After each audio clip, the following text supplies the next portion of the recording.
নমস্কার, কেমন আছেন সবাই? সৌভাগ্য প্রাপ্তি চ্যানেলে আপনাদের সকলকে আরও একবার অনেক অনেক স্বাগত। আজ আবার এসেছি আপনাদের সকলের কাছে নতুন আরেকটি ভিডিও নিয়ে, যেখানে আমি আপনাদেরকে জানাবো আপনারা মহালয়ের দিন কি করতে পারেন, যেটা করলে পিতৃদোষ আপনাদের দূর হবে। ভিডিওটি শুরু করব তার আগে অবশ্যই বলে রাখি বন্ধুরা, আমার চ্যানেলটিকে লাইক করবেন, ভালো লাগলে অবশ্যই বন্ধুদের সাথে শেয়ার করবেন। এই সংক্রান্ত কোনো জিজ্ঞাসা থাকলে কমেন্ট বক্সে এসে জিজ্ঞেস করতে পারেন। সাবস্ক্রাইব করে বেল বাটনটা প্রেস করে রাখবেন, যাতে আমি যখনই নতুন কোনো ভিডিও দিই না কেন সেটা সরাসরি আপনাদের কাছে পৌঁছে যায়। তো চলুন বন্ধুরা, ভিডিওটা শুরু করি।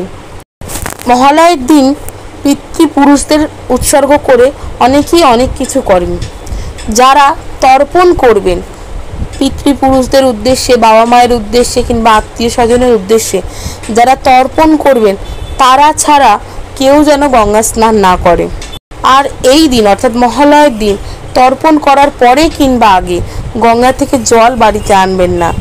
গঙ্গায় স্নান করার পর অনেকেই আছে স্নান করে উঠে অর্থাৎ পাড়ে উঠে গা হাত পা পরিষ্কার করে জলটা যে স্নান করেছে সেই জলটা পুছে নেয়। এই কাজটি কিন্তু মহালয়ের দিন করবেন না। অর্থাৎ গায়ে যে জলটা থাকবে সেই জলটা কিন্তু রেখে দিতে হবে, সেটা করেই বাড়ি আসতে হবে। গঙ্গার ঘাটে কিন্তু গা হাত পা এমনকি মাথা পুছবেন না। এই দিনকে শ্যাম্পু সাবান ব্যবহার করে স্নান করবেন না। যারা পিতৃপুরুষদের উদ্দেশ্যে তর্পণ করছেন, তারা ছাড়া নখ চুল কেউ কাটবেন না। এই জিনিসগুলো অবশ্যই মনে রাখবেন, কারণ এই তিথিটা এমন একটা তিথি, এই দিন যদি আপনারা এই সব কাজগুলো ঠিকঠাক নিয়ম মেনে করতে পারেন, তাহলে কিন্তু পিতৃদোষ সংক্রান্ত যে কোনো সমস্যা সমাধান হবে। পিতৃপুরুষদেরকে আপনারা শান্ত করতে পারবেন, তারা যদি সুফল দেয়। পিতৃপুরুষ যদি কারো সুস্থ অবস্থায় থাকে, ভালো থাকে, তাহলে কিন্তু মানুষ জীবনে উন্নতির পর উন্নতি করতে পারে। তাই অবশ্যই চেষ্টা করবেন এই দিন যে যে জিনিসগুলো করতে বারণ করা হলো সেগুলো না করার। আর অবশ্যই এই দিন নিরামিষ আহার গ্রহণ করবেন, কোনো রকম কোনো মাছ মাংস খাবেন না।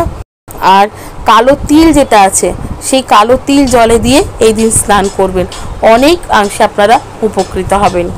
তো কেমন লাগলো বন্ধুরা আমার এই ভিডিওটা, অবশ্যই আমাকে কমেন্ট করে জানাবেন।